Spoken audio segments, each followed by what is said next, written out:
Welcome to Nick kitchen. இன்னைக்கு நாம நிக் கிச்சன்ல கோடையில் உடல் சூட்டை தணிக்கும் ஒரு பாரம்பரிய சத்தான கம்பங்கூழ் எப்படி செய்யலாம்னு பார்க்கலாம்.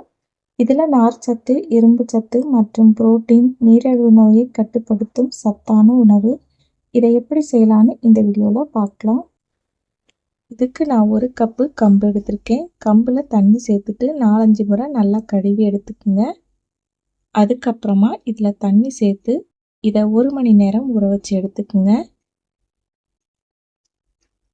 அதிக நேரம் ஊறணும்னு இல்லை, இதை 1 மணி நேரம் ஊற வச்சு எடுத்துக்கிட்டா போதும்.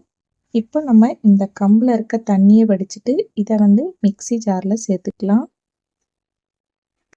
தண்ணி எதுவும் சேர்க்காம இந்த மாதிரி கம்பை மட்டும் சேர்த்துட்டு அரைச்சி எடுத்துக்குங்க. அரைச்சி எடுத்ததுக்கப்புறமா மேலே இருக்கிறத இந்த மாதிரி தள்ளி விட்டுட்டு மறுபடியும் அரைச்சி எடுத்துக்குங்க. இதை ரவை பதத்துக்கு நல்லா அரைச்சி எடுத்துக்குங்க. ரொம்ப நைஸாக இதை அரைக்க வேண்டாம், இந்த மாதிரி அரைச்சி எடுத்துக்கிட்டா போதும். இப்போ கம்பங்கூழை நான் குக்கரில் தான் செய்ய போகிறேன். இதுக்கு நான் 8 கப்பு தண்ணி சேர்த்துருக்கேன். 1 கப்பு கம்புக்கு நான் 8 கப்பு தண்ணி சேர்த்துருக்கேன். இப்போ இந்த குக்கரை ஒரு மூடி வச்சு மூடிடுங்க. இந்த மாதிரி நல்லா தண்ணி கொதி வந்ததுக்கப்புறமா கம்பை நல்லா உடச்சி விட்டுட்டு சேர்த்துக்குங்க. இதில் கட்டிகள் இல்லாமல் இந்த மாதிரி நல்லா உடச்சி விட்டுட்டு சேர்த்துக்குங்க. இதை குக்கரில் சேர்த்ததுக்கப்புறமா நல்லா ஒரு கரண்டியை வச்சு நல்லா கலந்து விட்டுக்குங்க.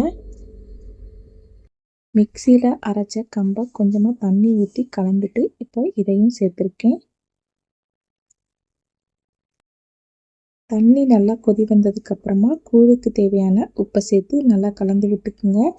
இப்போ இந்த தண்ணியும் நல்லா கொதி வரட்டும். இந்த மாதிரி நல்லா கொதி வந்ததுக்கப்புறமா அடுப்பை மீடியம் ஹீட்டில் வச்சு குக்கரை மூடி வெயிட் சேர்த்து 3லேருந்து 4 விசில் வேக வச்சு எடுத்துக்கோங்க. 15 நிமிஷம் இதை ரெஸ்ட்டில் விட்டுட்டு இப்போ ஓப்பன் பண்ணி பார்க்கலாம்.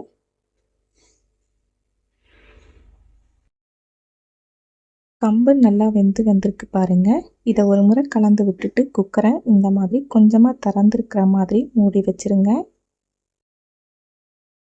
கம்பு கூழ் நல்லா ஆறி வந்ததுக்கப்புறமா நான் இதில் 1 கப்பு தண்ணி சேர்த்துருக்கேன். இதில் நான் வேக வச்ச ரைஸையும் சேர்த்துருக்கேன். நீங்கள் கம்பு கூடயே ரைஸை வேக வச்சு எடுக்கணும்னாலும் எடுத்துக்கலாம். நான் வேக வச்ச ரைஸ் 1 கப்பு இருந்ததுனால இப்போ சேர்க்க போகிறேன். இந்த கட்டிகளை நல்லா உடச்சி விட்டுட்டு வேக வச்ச ரைஸ் இருந்தால் சேர்த்துக்குங்க. கம்பு வேக வைக்கும் போதே நீங்கள் இந்த வேக வச்ச ரைஸையும் சேர்த்து வேக வச்சு எடுத்துக்கலாம். 1 டம்ளர் தண்ணி மட்டும் எக்ஸ்ட்ரா நீங்கள் சேர்க்குற மாதிரி இருக்கும். உங்களுக்கு ரைஸ் சேர்க்க விருப்பம் இல்லைன்னா சேர்க்க வேண்டாம். வேக வச்ச ரைஸை முதல்ல சேர்க்க மறந்ததுனால நான் இப்போ சேர்த்து கலந்து விட்டுருக்கேன். இது ரொம்ப கட்டியாக இருந்ததுனால கொஞ்சமாக தண்ணி ஊற்றி கலந்து விட்டுட்டு அதுக்கப்புறமா ரைஸை சேர்த்துருக்கேன். நீங்கள் ரைஸை முதல்ல சேர்த்து வேக வச்சு எடுத்துக்கிட்டிங்கன்னா இந்த மாதிரி நீங்கள் தண்ணி ஊற்றி கலந்து விட வேண்டாம். கம்பு கூழை நான் நைட்டு ரெடி பண்ணியிருந்தேன். 2 மணி நேரம் நல்லா ஆற வச்சுட்டு அதுக்கப்புறமா நான் இந்த மாதிரி மூடி வச்சுருக்கேன். இப்போ மறுநாள் நம்ம காலையில் ஓப்பன் பண்ணி பார்க்கலாம். பாருங்கள், கம்பு கூழ் ரெடி ஆயிடுச்சு. இதில் தண்ணி தேவைப்பட்டால் சேர்த்து கலந்து விட்டுக்குங்க. இதில் நான் 200 ml தயிர் சேர்த்துருக்கேன். இந்த கம்பு கூழை 4லேருந்து 5 பேர் குடிக்கலாம். இது ஒரு வேளை குடிக்கிற அளவுக்கு தான் நான் ரெடி பண்ணியிருக்கேன். இதில் பொடியாக கட் பண்ணி வச்சுருக்க வெங்காயத்தையும் சேர்த்துக்குங்க. கொஞ்சமாக நறுக்கி வச்ச கொத்தமல்லியும் சேர்த்து விட்டுட்டு நல்லா கலந்து விட்டுக்குங்க. இந்த கம்பு கூழுக்கு ஊறுகாய், அப்பளம், காரக்குழம்பு, கருவாட்டு குழம்பு இந்த மாதிரி வச்சு சாப்பிட்டிங்கன்னா ரொம்ப டேஸ்ட்டாகவும் இருக்கும், குடிக்கிறதுக்கும் நல்லாயிருக்கும். நீங்களும் உங்கள் வீட்டில் இதே மாதிரி ஹெல்த்தியான, ஆரோக்கியமான, குளிர்ச்சியான கம்பு கூழை செஞ்சு பாருங்கள்.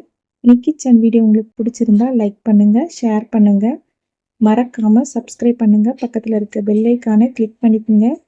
எப்படி இருக்குன்னு எனக்கு கமெண்ட் பாக்ஸில் சொல்லுங்கள். அடுத்த ஒரு நல்ல ரெசிபியில் நான் உங்களை சந்திக்கிறேன். தேங்க்யூ.